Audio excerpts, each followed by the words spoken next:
ओम शांति। आज 14 मई 2022 की साकार मुरली। आज बाबा ने कहा, मीठे बच्चे, शरीर निर्वाह अर्थ कर्म भल करो, लेकिन कम से कम 8 घंटा बाबा को याद कर सारे विश्व को शांति का दान दो। आप समान बनाने की सेवा करो। प्रश्न, सूर्यवंशी घराने में ऊंच पद पाने का पुरुषार्थ क्या है? उत्तर, सूर्यवंशी घराने में ऊंच पद पाना है तो बाप को याद करो और दूसरों को कराओ। जितना जितना शौदर्शन चक्रधारी बनेंगे और बनाएंगे उतना ऊंच पद पाएंगे। दूसरा, पुरुषार्थ कर पास हुई डोनर बनो। ऐसा कोई कर्म न हो जो सजा खानी पड़े। सजा खाने वालों का पद भ्रष्ट हो जाता है। गीत है इस पाप की दुनिया से। ओम शांति। यह बच्चों की प्रार्थना। किन बच्चों की? जिन्होंने अब तक नहीं जाना है। तुम बच्चे जान गए हो कि इस पाप की दुनिया से बाबा हमको पुण्य की दुनिया में ले जा रहे हैं। वहां सदैव आराम ही आराम है, दुख का नाम नहीं। अब अपने दिल से प्रश्न पूछा जाता है कि हम उस सुखधाम से फिर इस दुखधाम में कैसे आ गए। यह तो सभी जानते हैं कि भारत प्राचीन देश है। भारत ही सुखधाम था। एक ही भगवान भगवती का राज्य था। गॉड कृष्णा, गॉड राधे अथवा गॉड नारायण, गॉड लक्ष्मी राज्य करते थे। सभी जानते हैं। अब फिर भारतवासी ही अपने को पतित भ्रष्टाचारी क्यों कहते हैं? जानते भी हैं। भारत सोने की चिड़िया था। पारसनाथ पारसनाथिनी का राज्य था। फिर इस भ्रष्टाचारी अवस्था को कैसे पाया? बाबा बैठ समझाते हैं।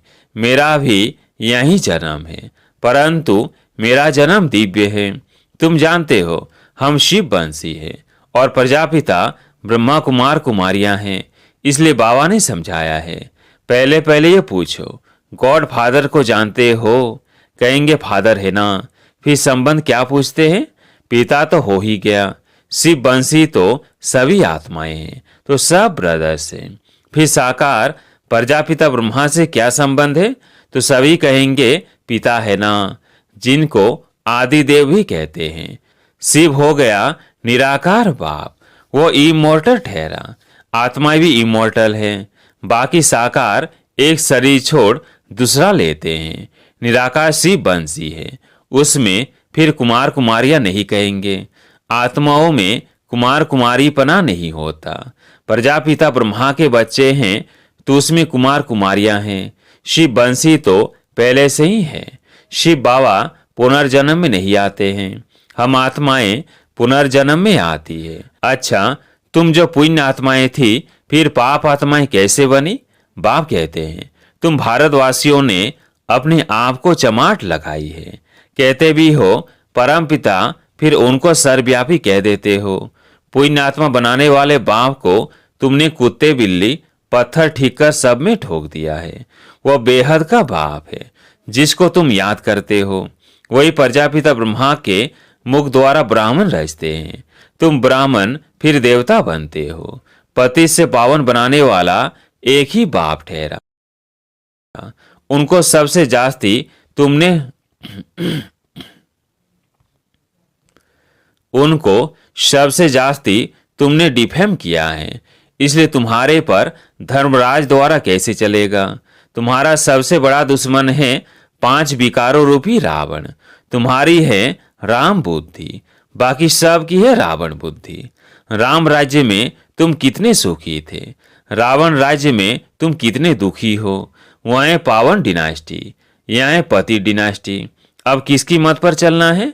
पति तो पावन तो एक ही निराकार है। ईश्वर सर्वव्यापी है। ईश्वर हाजिरा हजूर है। कसम भी ऐसे उठवाते हैं। यह सिर्फ तुम बच्चे ही जानते हो कि बाप इस समय हाजिरा हजूर है। हम आंखों से देखते हैं। आत्मा को पता पड़ा है परम पिता परमात्मा इस शरीर में आया हुआ है। हम जानते पहचानते हैं। शिव बाबा फिर से ब्रह्मा में प्रवेश हो हमको वेदों शास्त्रों का सार और सृष्टि के आदि मध्य अंत का राज बतलाए त्रिकालदर्शी बना रहे हैं। शौदर्शन चक्रधारी को ही त्रिकालदर्शी कहा जाता है। विष्णु को ये चक्र देते हैं। तुम ब्राह्मण ही फिर से देवता बनते हो। देवताओं की आत्मा और शरीर दोनों पवित्र है। तुम्हारा शरीर तो विकार से बना हुआ है ना, बल तुम्हारी आत्मा अंत में पवित्र हो जाती है, परंतु शरीर तो पतित है ना, इसलिए तुमको सौदर्शन चक्र नहीं दे सकते हैं। तुम संपूर्ण बनते हो, फिर विष्णु की विजय माला बनते हो, रुद्रमाला और फिर विष्णु की माला। रुद्रमाला है निराकारी, और वो जब साकार में राज्य करते हैं तो माला बन जाती है। तो इन सब बातों को तुम अभी जानते हो। गाते भी हैं पतित पावन आओ, तो जरूर एक हुआ ना।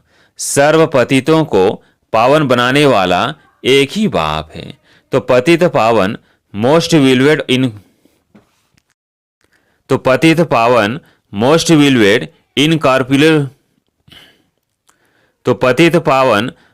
विलवेड इनकॉर्पोरियल गॉड फादर ठहरा। वह बड़ा बाबुल। छोटे बाबा को तो सब बाबा बाबा कहते रहते हैं। जब दुख होता है तब परम पिता परमात्मा को याद करते हैं। यह बड़ी समझने की बातें हैं।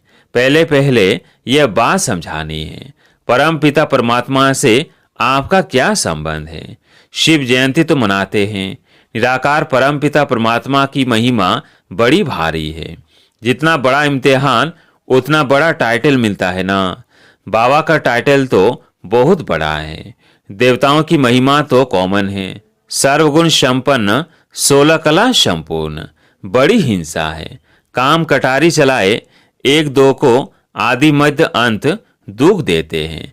यह बड़ी भारी हिंसा। अभी तुमको डबल अहिंसक बनना है।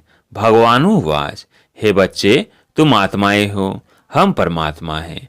तुम 63 जन्म विषय सागर में रहे हो।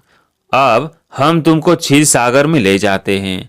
बाकी पिछाड़ी के थोड़ा समय तुम पवित्रता की प्रतिज्ञा करो। यह तो अच्छी मत है ना। कहते भी हैं हमको पावन बनाओ। पावन आत्माएं मुक्ति में रहती है। सतयुग में है जीवन मुक्ति।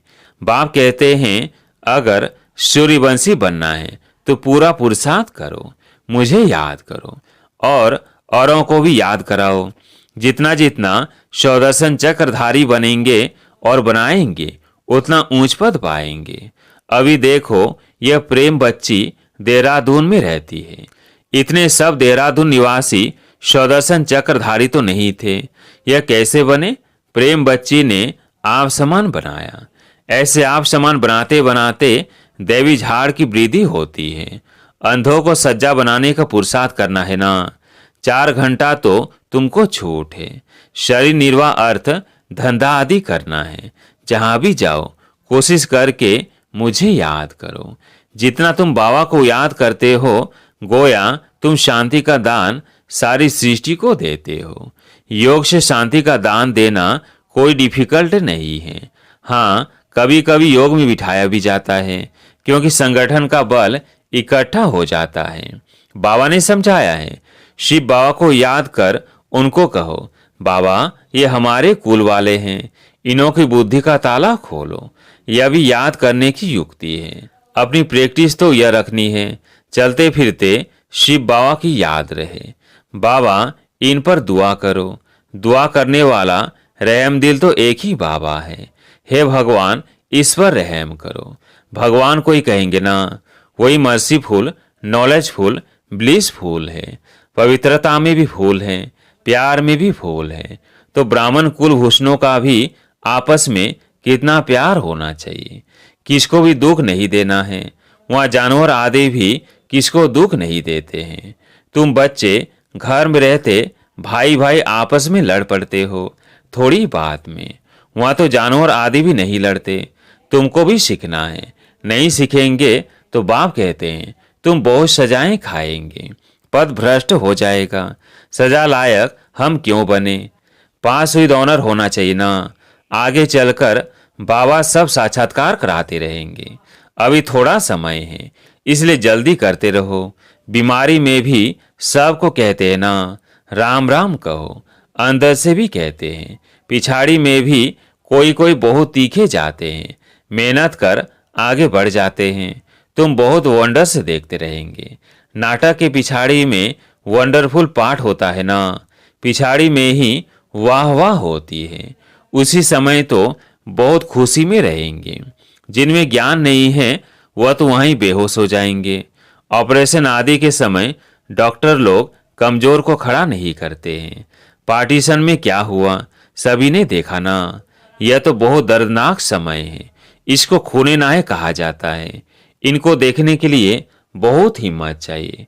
तुम्हारी है 84 जन्मों की कहानी। हम सो देवी देवता राज्य करते थे, फिर माया के बस हो वाम मार्ग में गए, फिर अब देवता बनते हैं। ये सिमरण करते रहो तो भी बेड़ा पार है। यही सौदर्शन चक्र है ना। अच्छा, मीठे मीठे सिकिलधे बच्चों प्रति माता पिता बाप दादा का याद प्यार और गुड मॉर्निंग। रूहानी बाप की रूहानी बच्चों को नमस्ते। हम रूहानी बच्चों की रूहानी बाप दादा को याद प्यार गुड मॉर्निंग नमस्ते नमस्ते। धारणा के लिए मुख्य सार। पहला पॉइंट, बाप समान सर्व गुणों में फूल बनना है। आपस में बहुत प्यार से रहना है। कभी किसी को भी दुख नहीं देना है। दूसरा पॉइंट, चलते फिरते बाप को याद करने का अभ्यास करना है। याद में रह सारे विश्व को शांति का दान देना है। आज प्यारे मीठे बाबा का वरदान, ज्ञान के राजों को समझ सदा अचल रहने वाले निश्चय बुद्धि विघ्न विनाशक भव। ज्ञान के राजों को समझ सदा अचल रहने वाले निश्चय बुद्धि विघ्न विनाशक भव। विघ्न विनाशक स्थिति में स्थित रहने से कितना भी बड़ा विघ्न खेल अनुभव होगा। खेल समझने के कारण विघ्नों से कभी घबराएंगे नहीं, लेकिन खुशी खुशी से विजयी बनेंगे और डबल लाइट रहेंगे। ड्रामा के ज्ञान की स्मृति से हर विघ्न नथिंग न्यू लगता है। नई बात नहीं लगेगी, बहुत पुरानी बात है। अनेक बार विजय बने हैं। ऐसे निश्चय बुद्धि ज्ञान के राज को समझने वाले बच्चों का ही यादगार अचल घर है। स्लोगन, दृढ़ता की शक्ति साथ हो तो सफलता गले का हार बन जाएगी। दृढ़ता की शक्ति साथ हो तो सफलता गले का हार बन जाएंगी। अब सुनते हैं मातेश्वरी जी के अनमोल महावाक्य। मम्मा ने कहा, हम जो भी अच्छे व बुरे कर्म करते हैं उनका फल अवश्य मिलता है। जैसे कोई दान पुण्य करते हैं, यज्ञ हवन करते हैं, पूजा पाठ करते हैं, तो समझते हैं कि हमने ईश्वर के अर्थ जो भी दान किया वो परमात्मा के दरबार में दाखिल हो जाता है। जब हम मरेंगे तो फल अवश्य मिलेगा और हमारी मुक्ति हो जाएगी। परंतु यह तो हम जान चुके हैं कि इसे करने से कोई सदाकाल के लिए फायदा नहीं होता। यह तो जैसे कर्म हम करेंगे उससे अल्पकाल क्षणभंगुर सुख की प्राप्ति अवश्य होती है, मगर जब तक यह प्रैक्टिकल जीवन सदा सुखी नहीं बनी है तब तक उसका रिटर्न नहीं मिल सकता। फल हम किससे भी पूछेंगे, यह जो भी तुम करते आए हो वह करने से तुम्हें पूरा लाभ मिला है, तो उनके पास इसका कोई जवाब नहीं होता। अब परमात्मा के पास दाखिला हुआ या नहीं हुआ वह हमें क्या मालूम। जब तक अपनी प्रैक्टिकल जीवन में कर्म श्रेष्ठ नहीं बने हैं तब तक कितनी भी मेहनत करेंगे तो भी मुक्ति जीवन मुक्ति प्राप्त नहीं होगी। अच्छा, दान पुण्य किया लेकिन उस करने से कोई विकर्म तो भस्म नहीं हुए, फिर मुक्ति जीवन मुक्ति कैसे प्राप्त होगी। भले इतने संत महात्माएं हैं, जब तक उनको कर्मों की नॉलेज नहीं है तब तक वह कर्म अकर्म नहीं हो सकते, न मुक्ति जीवन मुक्ति को प्राप्त करेंगे। उनको भी यह मालूम नहीं है कि सत धर्म क्या है और सत्कर्म क्या है। सिर्फ मुख से राम राम कहना, इससे कोई मुक्ति नहीं होगी। बाकी ऐसे समझ बैठना कि मरने के बाद हमारी मुक्ति होगी, उनको यह पता ही नहीं कि मरने के बाद क्या फायदा मिलेगा, कुछ भी नहीं। बाकी तो मनुष्य अपने जीवन में चाहे बुरे कर्म करे चाहे अच्छे कर्म करे, वह भी इसी जीवन में भोगना है। अब ये सारी नॉलेज हमें परमात्मा टीचर द्वारा मिल रही है कि कैसे शुद्ध कर्म करके अपनी प्रैक्टिकल जीवन बनानी है। अच्छा, ओम शांति।